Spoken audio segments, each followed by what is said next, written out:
Olá, sejam todos bem-vindos. Estamos iniciando a TPC de hoje.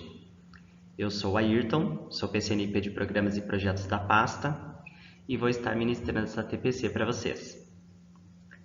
O tema escolhido hoje foi a atuação do Grêmio no cotidiano escolar. É um tema muito propício, já que o Grêmio está em pauta, como instrumento de transformação. E as escolas estão se mobilizando e reunindo com a turminha gremista para propor várias ações. Aí nós pensamos, por que você, professor, também não pode recorrer ao Grêmio para te auxiliar em sala de aula? Por isso nós elaboramos essa TPC.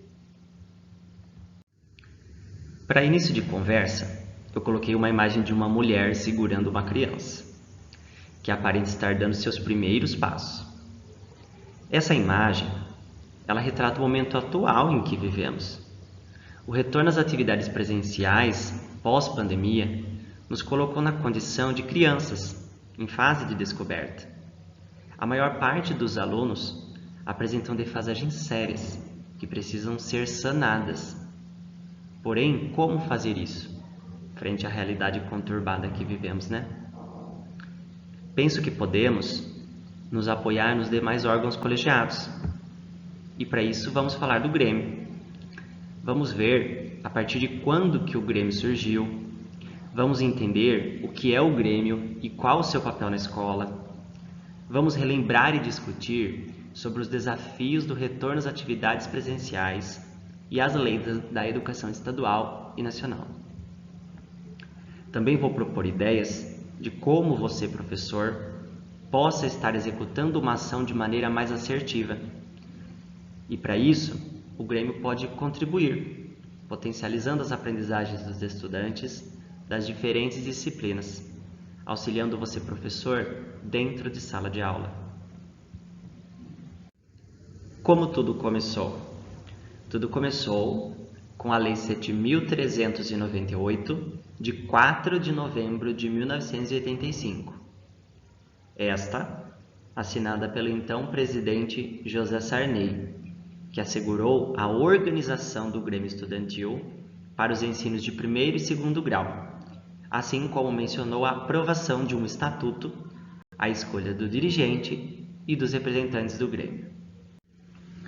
A partir de então, os Grêmios começam a existir de uma maneira tímida, porém aos poucos foi tomando força, por mostrar ser um órgão representativo, de caráter assertivo, em prol dos interesses da comunidade escolar. Ao longo do tempo, várias leis e pareceres foram criados, os quais contribuíram para a elaboração do Estatuto do Grêmio, que em 8 de março de 2022 foi publicado em Diário Oficial, como documento orientador da prática gremista em todas as escolas do estado de São Paulo. Bom, então vamos ler o que nos diz a Resolução 18, de 8 de março de 2022. A educação deve ser um processo participativo e democrático, com ações emanadas de uma gestão democrática, como protagonista das mudanças nas relações interpessoais no âmbito da unidade escolar. Então é necessário que o processo de ensino e aprendizagem seja participativo e democrático, que promova a mudança na forma como eu me relaciono com o outro e compreenda que a escola é um espaço coletivo de transformação social. Grêmio Estudantil, o que é? Então ele é uma organização sem fins lucrativos, que representa os interesses dos estudantes e tem fins cívicos, culturais, educacionais, desportivos e sociais. Então vejam como o Grêmio ele é um colegiado dotado de competências e ele pode ser trabalhado e deve, em prol de uma educação melhor. O artigo 1º da resolução diz: o Grêmio Estudantil é uma entidade representativa constituída na forma de associação por todos os estudantes regularmente matriculados e frequentes nas escolas estaduais sediadas no estado de São Paulo, considerados associados natos, conforme lei estadual número 15.677, de 12 de janeiro de 2015. Ou seja, todo aluno matriculado, ele já é, por natureza, um gremista. Bom, agora vamos entender um pouco o papel do Grêmio. O Grêmio é um órgão máximo de representação dos estudantes da escola. Toda representação estudantil deve ser estimulada, pois ela aponta um caminho para a democratização da escola. Então vejam, o Grêmio, ele representa todos os estudantes e todos devemos estimular os alunos a participar, pois só assim que nós vamos ter uma escola inclusiva, né? Eu até coloquei esse desenho aí de várias mãos, né? Cada uma fazendo uma atividade. Então, se a gente trazer o Grêmio para junto, né, vai facilitar o nosso trabalho. Vamos ver o que a meta 19 do Plano Estadual de Educação diz. Assegurar condições no prazo de 2 anos a partir da aprovação do Plano Estadual de Educação para a execução da gestão democrática da educação, associada a critérios técnicos e a consulta pública à comunidade escolar, no âmbito das escolas públicas, prevendo recursos e apoio técnico da União. Ou seja, é mais uma medida criada, né, para assegurar o direito do Grêmio de atuação, confiando nessa ideia como norte para a mudança dessa realidade. Vejam o que diz o artigo 4º da Resolução do Estatuto do Grêmio. O Grêmio Estudantil é uma entidade autônoma e representativa dos interesses dos estudantes da educação básica, com finalidades educacionais, culturais, políticas cívicas, desportivas e sociais. Tem como função defender os interesses e necessidades legítimos e coletivos dos estudantes no ambiente escolar. Parágrafo único. Para atingir suas finalidades, o Grêmio Estudantil poderá promover ações na área social, cultural, desportiva, educacional, política e de comunicação, por meio da organização de campanhas, eventos, debates, palestras, campeonatos, dentre outros. Então, vejam que o Grêmio, né, ele pode e deve, né, promover várias ações aí na escola. E vocês podem estar juntos, pedir esse auxílio também do Grêmio para fazer uma ação conjunta com vocês. Artigo 5. Para a consecução de seus fins, o Grêmio Estudantil propõe-se a: primeiro, incentivar os seus membros quanto ao desenvolvimento acadêmico, social, literário, artístico, desportivo e ambiental. Segundo, buscar a cooperação entre gestores, funcionários, professores e estudantes nas atividades gremistas, o que poderá contribuir com o aprimoramento das funções de cada um. Terceiro, buscar a integração acadêmica com grêmios de outras escolas e até de outras regiões, para trocas de experiência. Quarto, dialogar com escuta atenta, respeitosa, com urbanidade e responsabilidade pelo fortalecimento do processo democrático, tanto interna como externamente à escola.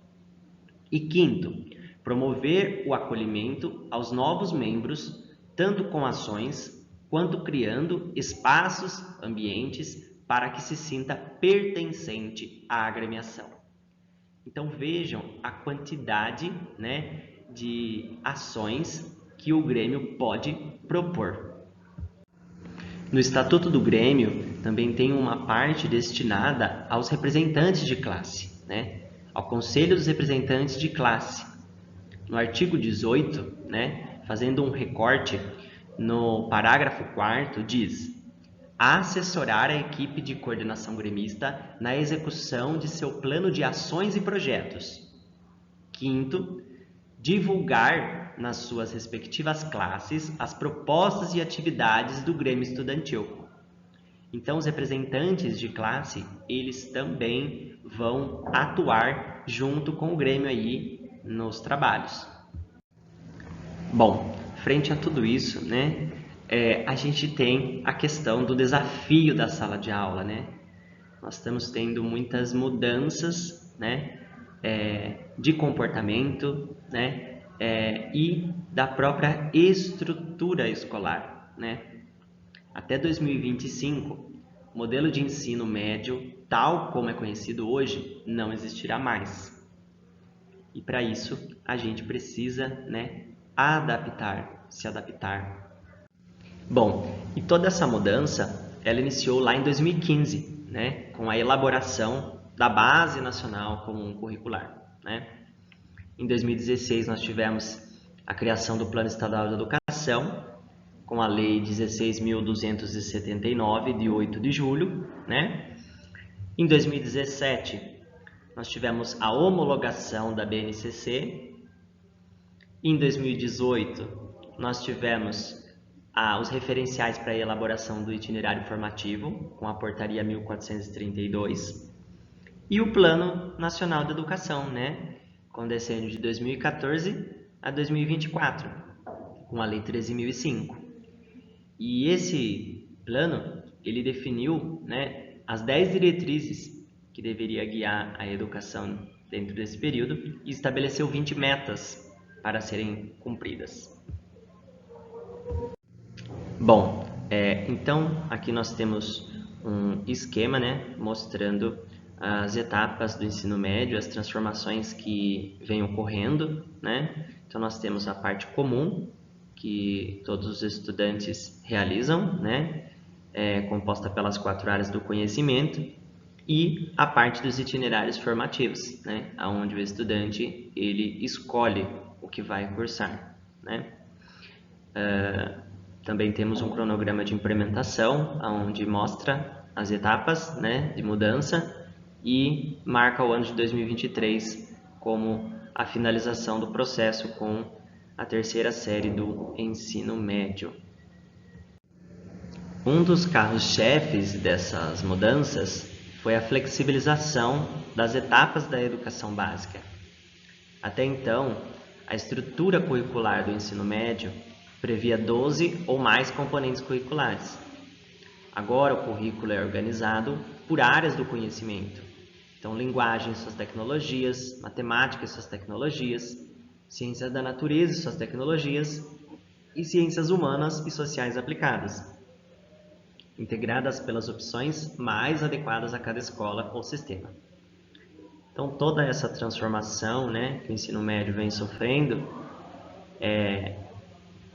ela, né, gera um desconforto, né, e leva um tempo para a adaptação.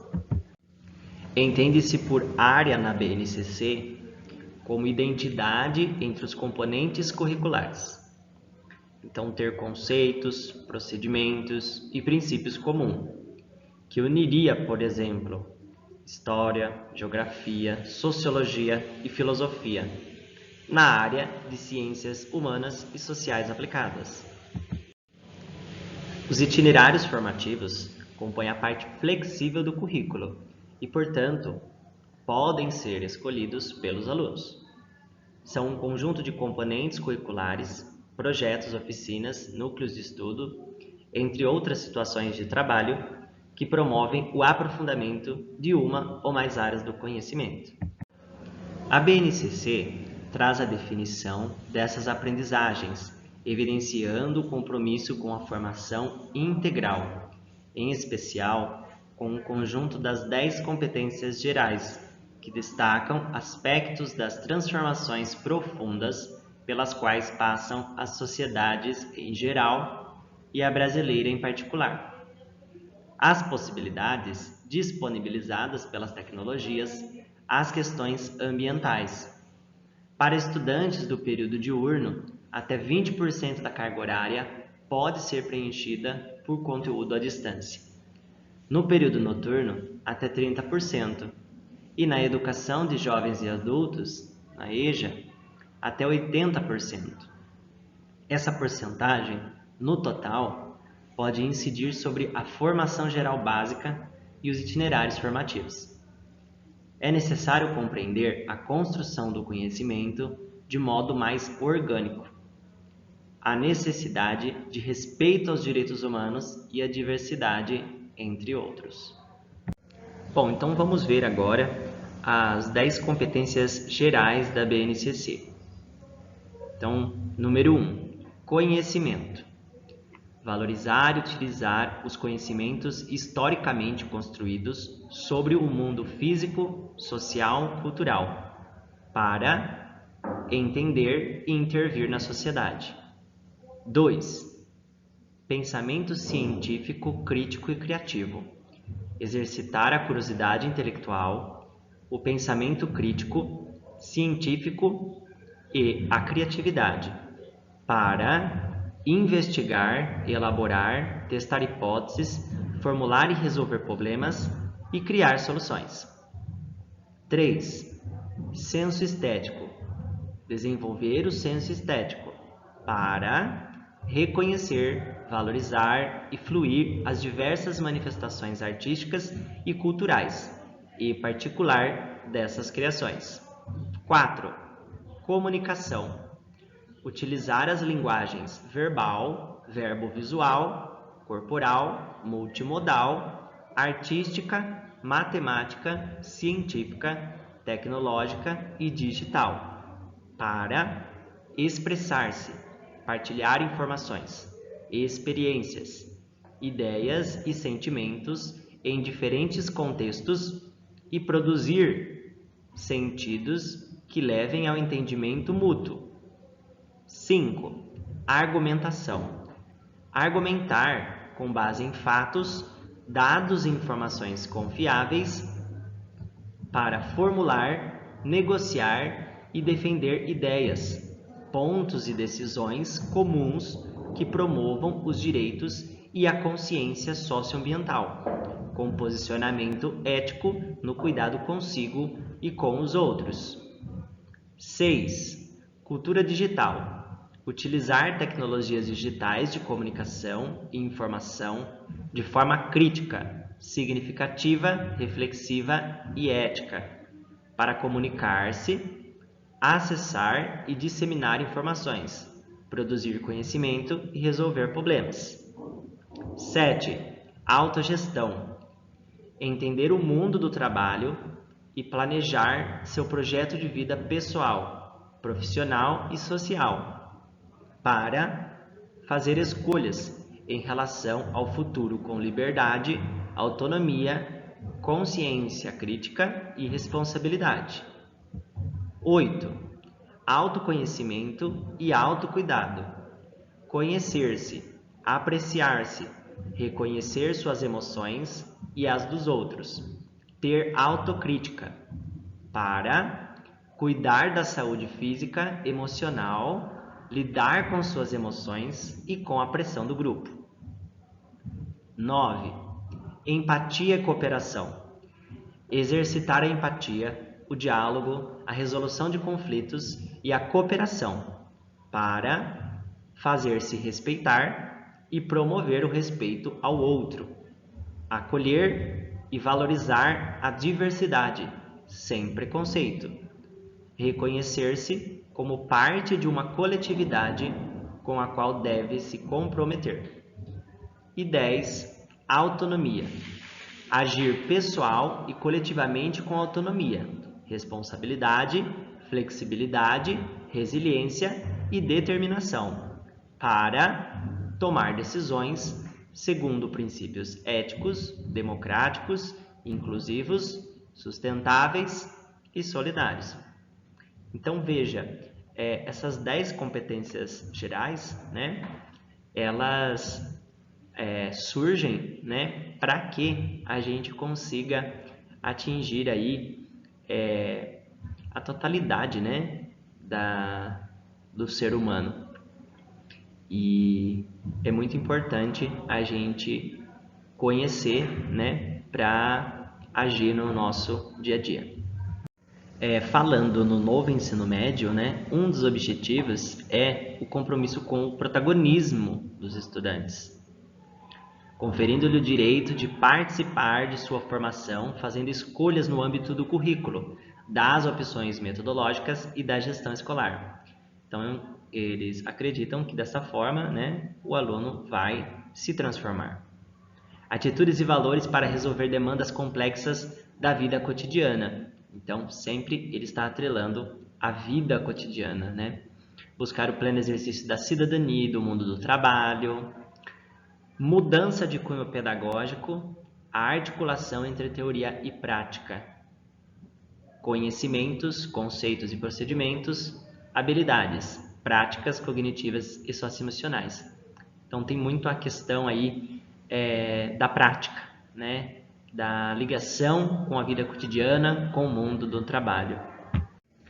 Frente a todas essas orientações, nós chegamos à conclusão de que não há como investir no protagonismo dos estudantes sem que os professores se empoderem nesse processo. Então, vocês precisam se fortalecer. Precisamos estar consciente e comprometido com a mudança. Eu sei que não é fácil, mas se faz necessário.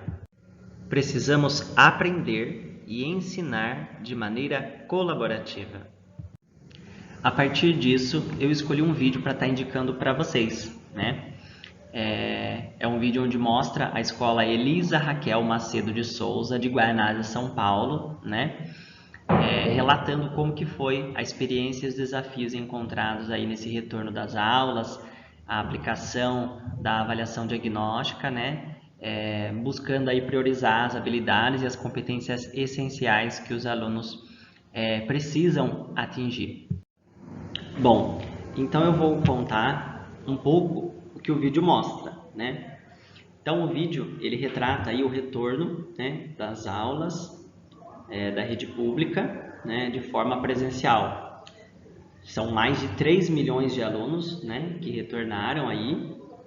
E falando especificamente da escola do vídeo, né, que é a Escola Elisa, ela é uma escola localizada num bairro periférico, né, onde a maior parte dos pais dos alunos trabalham o dia todo, né, e só ficam em casa no período noturno. Então, por isso, muitos desses alunos, eles acabam por ficar aos cuidados, né, dos avós. E alguns deles ficam aos cuidados dos irmãos mais velhos. E esses irmãos também são alunos da escola Elisa, né? E nas avaliações externas, a escola ela é muito bem valorizada, né? E sempre esteve, né? Sempre foi muito valorizado. E daí com a pandemia, né? Os alunos perderam 2 anos daí desse processo de aprendizagem, né? Os professores relataram, né? Perceberam já nos primeiros dias que os alunos eles trouxeram assim muitas dificuldades, né? E a partir disso, né? O foco foi fazer aí uma avaliação diagnóstica, né? Fortíssima. E no caso eles utilizaram, né, a AP para isso, né? Aí o professor coordenador ele fala, né, que para recompor a aprendizagem, né, é necessário priorizar algumas ações, né? A gente tem que refletir, né, se cada ação, né, que eu for fazer, né, se ela vai ajudar o meu aluno a realmente avançar, né? Ele também fala que o aluno do primeiro ano, né, ele não é exatamente um aluno do primeiro ano, né? Porque ele tem defasagens aí de 2 anos. Então, o aluno do primeiro ano, né, ele é um aluno que está iniciando aí o 8º ano, né? Então, ele tem habilidades consolidadas, né? Supostamente teria que ter habilidades consolidadas até o 7º ano, né? Que foi o tempo que a gente estava aí ante-pandemia, né? E ele fala que a gente precisa considerar essas habilidades dos anos anteriores para a gente conseguir dar conta depois do currículo, né? Das habilidades, das competências do ano. Porque se a gente não trabalhar, né, essas habilidades anteriores, vai faltar, né? A educação, ela é como se fosse uma escadinha, né? Eu preciso construir, eu preciso de um degrau para me poder chegar ao outro, né? Senão não vou conseguir chegar lá em cima, né? Então, ele tomou como ponto de partida a aplicação da avaliação diagnóstica, né, em processo, e a prova daí trouxe o resultado para a escola, né, de quais habilidades que os alunos aí não tinham adquiridos, né? E aí todo professor da escola, né, percebeu que precisaria ser um pouco de professor de português e matemática, né? Eles, ao analisar esses dados da avaliação diagnóstica, viram muitas dificuldades envolvendo aí português e matemática e todos os professores se uniram. Isso que foi legal de ver, né, na matéria, passou essa sensação, né, de que os professores eles realmente estavam unidos ali em prol dessa aprendizagem dos alunos, né? E aí depois de fazer essa análise, né, e os professores chegaram a essa conclusão que precisariam um estar apoiando o outro, né? O professor ele pôde aí planejar, né, quais ações que ele iria propor, que atividades que ele ia desenvolver, né, para estar auxiliando aí, né? E outra coisa que eles falaram no vídeo que eu acho bem interessante, né, é a questão de ter um olhar individual, né? Porque assim, cada aluno, né, tem uma mente, né? Tem uma maneira de se processar, tem uma maneira de interpretar as coisas, né? E a gente precisa respeitar isso aí, compreender, né? E a partir do conhecimento que aquele aluno tem, né? Do nível que aquele aluno está, né? A gente tentar aí fazer um trabalho e desenvolver, né? É uma escola que faz muitas reuniões, né? E então eles fizeram reuniões com os professores, né? O professor coordenador sentou junto para estar discutindo, né? Sobre essa questão, né? O professor coordenador combinou com eles, né? Que iria assistir às aulas, né? E depois iria fazer reuniões, né? Para dar devolutiva. Ele fez isso, né? E juntos, né? Eles começaram a discutir aquilo que deu certo, aquilo que não deu, né? Os professores falaram das dificuldades, né? Porque a gente sabe que não é fácil o dia a dia da sala de aula. Às vezes a gente prepara alguma coisa, mas você não consegue executar da maneira como você imaginou, né? E daí o professor coordenador lá do vídeo, né, ouvindo todos esses relatos do professor, dando a sua devolutiva, né, juntos eles criaram uma ação pedagógica, né, mais efetiva. E isso foi base para o professor coordenador montar uma pauta, né, e ele pegou essa pauta para trabalhar, né, em 3 semanas. Lá é citado as 3 semanas, né, no horário que os professores estão na escola aí de estudo, né. Ele lá no vídeo também ele cita, né, que o núcleo pedagógico ele é o professor, é o aluno, né, e o conteúdo, né. E que para que eles tenham a oportunidade de avançar na sua forma, né, a partir das suas necessidades. Então, para o aluno avançar, né, a partir da necessidade, né, tem essa conexão aí entre professor, aluno e conteúdo, né. Aí fala que só vamos conseguir completar as habilidades, né, lá é falado, essas habilidades que estão defasadas, né, no ano de 2023, que o ano de 2022 ele é um ano de construção, né? E é verdade mesmo, né? Esse ano nós estamos retornando, então aos poucos a gente está conseguindo, né, trabalhar essas habilidades, né? E vamos ter todo o ano pela frente para isso. Então, é bem interessante o vídeo, acho que vale a pena, né? Depois, quando vocês tiverem um tempo, vocês assistir o vídeo na íntegra, que vai ser bem bacana. Acho que vai contribuir bastante para a gente, enquanto professor, né, para o nosso dia a dia, para a nossa prática. Bom, a partir disso, eu fiz alguns recortes, né, da BNCC, das áreas do conhecimento, de quais as habilidades, né, algumas habilidades que o aluno pode estar desenvolvendo em cada uma das áreas.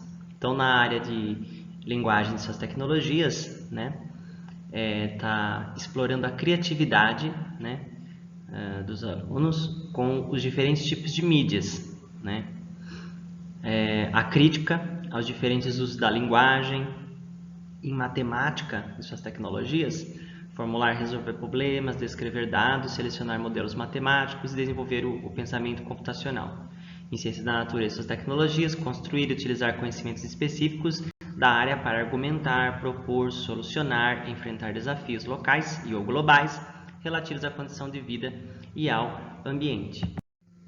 Em ciências humanas e sociais aplicadas, a questão da avaliação das relações sociais, os modelos econômicos, os processos políticos e as diversidades culturais. Então, nós vemos que a proposta, né, dentro das áreas do conhecimento da BNCC é sempre de ter um aluno ativo.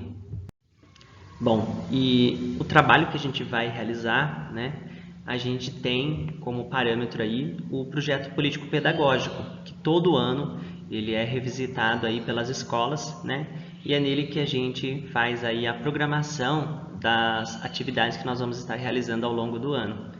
Então, eu propus, né, algumas ideias, como por exemplo, criar um grupo que possa ser alimentado diariamente pelos professores com informações sobre situações cognitivas e socioemocionais dos estudantes, implantação de uma horta e estudo do processo de composição e reciclagem da água. Então, está aproveitando, né, todo o espaço da escola. A criação de projetos, oficinas, workshops, exposições. Então, tudo isso vocês precisam pensar, né, planejar e anexar neste projeto da escola, projeto político-pedagógico, tá? A questão de formações de núcleos de estudo, isso é muito importante, né? No tempo que nós estamos, onde os alunos estão com muitas defasagens, né? Esses grupos de estudo é muito bem-vindo. O clube do livro, né? E também clube de estudo, a criação de uma biblioteca virtual. Então, são algumas ideias para apoiá-los. Recentemente, as escolas têm analisado, né, os resultados do Saresp, né? E o que ele tem nos mostrado é que, tanto em português quanto em matemática, né, no ensino fundamental e no terceiro ano do ensino médio, o rendimento foi muito baixo, né, comparado com as avaliações realizadas no ano de 2019. Então, nós precisamos realmente olhar os estudantes de uma forma mais integral. Nós não podemos agora ficar focado em conteúdos específicos, mas sim naqueles que são prioritários para os nossos alunos, né? As defasagens ela é muito grande e assim são diferentes, né? São diferentes áreas. Então, para isso, nós precisamos aí da mobilização de todos os professores e da escola. Por isso é muito importante que a gente entenda, né, que o trabalho ele precisa ser colaborativo, né? Eu coloquei a palavra aí, autorreferenciamento. Então, nós precisamos que o aluno compreenda, né, em que ponto ele está e o que ele precisa avançar para atingir a sua aprendizagem, né? É importante que o estudante saiba o que seria esperado dele naquele momento e onde ele está, né? É necessário conversar e dialogar, debater. E para isso é necessário conhecimento. Conhecimento do quê? Conceitos e procedimentos, né? Habilidades práticas, cognitivas e socioemocionais, além de atitudes e valores. Eu também fui buscar, né, no Estatuto do Grêmio os deveres, né? E no artigo 20 fala: são deveres de todo estudante associado. Lembrando, todos os estudantes eles são considerados um gremista nato, né? Como já mencionei. Então, conhecer, cumprir e exigir o cumprimento das normas do Estatuto do Grêmio Estudantil, cooperar de forma ativa, encaminhando sugestões e apoiando os projetos propostos pelo Grêmio Estudantil. Contribuir para o fortalecimento e continuidade do Grêmio Estudantil por meio de sua equipe de coordenação, como sua representante legítima, eleita pela maioria dos estudantes da escola. Então percebam como o Grêmio ele é muito importante. Por quê? Os alunos, né, eles precisam apoiar esses projetos do Grêmio, ok? Eles precisam cooperar com o Grêmio. Então, sempre que a gente puder estar envolvendo em alguma atividade o Grêmio, isso é muito interessante porque vai mobilizar os alunos, né? O Grêmio tem essa linguagem com o jovem, né? Porque está falando de igual para igual. No artigo 21 do Grêmio fala que compete à equipe de coordenação gremista auxiliar na busca ativa dos estudantes que por quaisquer motivos se ausentem das aulas por vários dias. Prezar pelo bom clima e boa convivência, de modo que todos os estudantes se sintam acolhidos no ambiente escolar, auxiliando a gestão escolar e propondo ações para esse fim. Compete ao coordenador de Relações Sociais CMSP Conviva, no artigo 23, facilitar as relações acadêmicas apoiando a participação dos estudantes nas aulas do CMSP, nas avaliações externas, nas atividades promovidas pela SEDUC, nos concursos, divulgação de cursos, vestibular, estágios e demais possibilidades de aperfeiçoamento para seus pares. Compete ao coordenador desportivo, no artigo 26, incentivar e organizar campeonatos e gincanas, sempre com o apoio do professor de educação física e do vice-diretor ou diretor, para promover a prática de esportes diversos e a participação dos estudantes em eventos desportivos externos. Compete ao coordenador cultural, artigo 27, propor a criação de clubes de leitura, grupos de estudo, grupos para ações culturais entre os estudantes, promovendo melhorias nos resultados de desempenho e nas relações socioafetivas na escola. Bom, agora nós vamos ver um estudo de caso envolvendo a questão do Grêmio. Então, isso aconteceu no município de Messias, Alagoas. A escola falava que a biblioteca vivia mais fechada do que aberta. A queixa era que os alunos não manifestavam interesse em pegar livros. Aí foi chamado o Grêmio para propor ideias. Aí, olha a proposta da aluna. A princípio, a gente vai deixar a biblioteca com a cara mais dos alunos, para que fique mais atraente, para que eles possam usar, porque tem funcionários, mas não é o suficiente para ficar aqui, supervisionando a entrada e a saída de livros. E a gente está pensando em reabrir a biblioteca. Tem alguns que gostam de ler na hora do intervalo. É melhor ler do que estar bagunçando. Então, após o Grêmio fazer ação, né, a biblioteca se transformou, ficou diferente.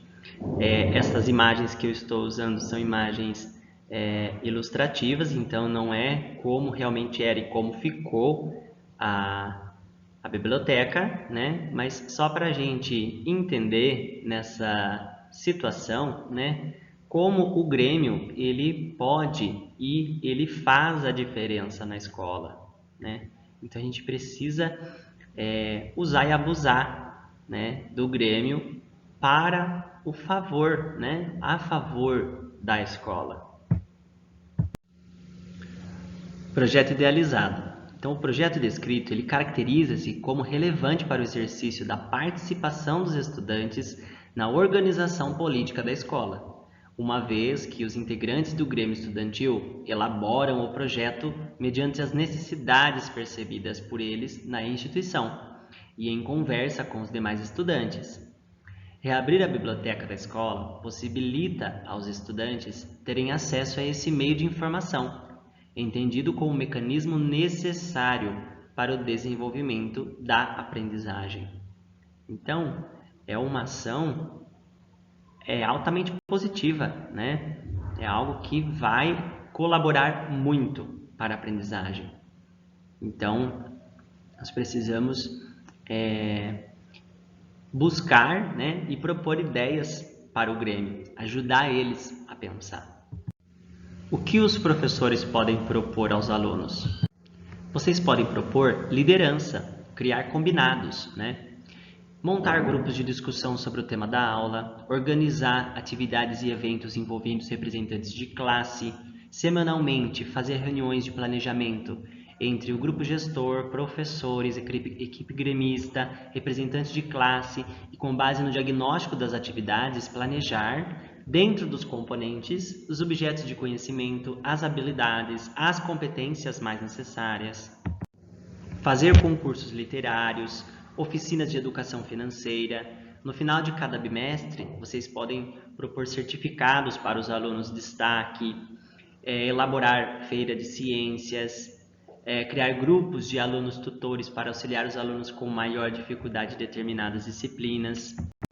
Eles também podem atuar na divulgação e promoção, como, por exemplo, a criação da rádio escolar, de um boletim informativo, fazendo produção de vídeos, montando um jornal com eventos das atividades que aconteceu ou que vão acontecer na escola, né? Através da comunicação visual, alimentando murais, painéis e fazendo até artes nos muros da escola. Outras contribuições podem ser também promover feiras de profissões envolvendo ex-alunos da escola, pais de alunos, comunidade do entorno e diferentes áreas trabalhistas. Agendar palestras com profissionais de diferentes áreas para conscientizar os alunos da importância dos estudos para a carreira profissional, confeccionar estandes de profissões. Estamos chegando ao fim desta TPC. Eu quero agradecer você que ficou comigo até agora e quero deixar uma mensagem.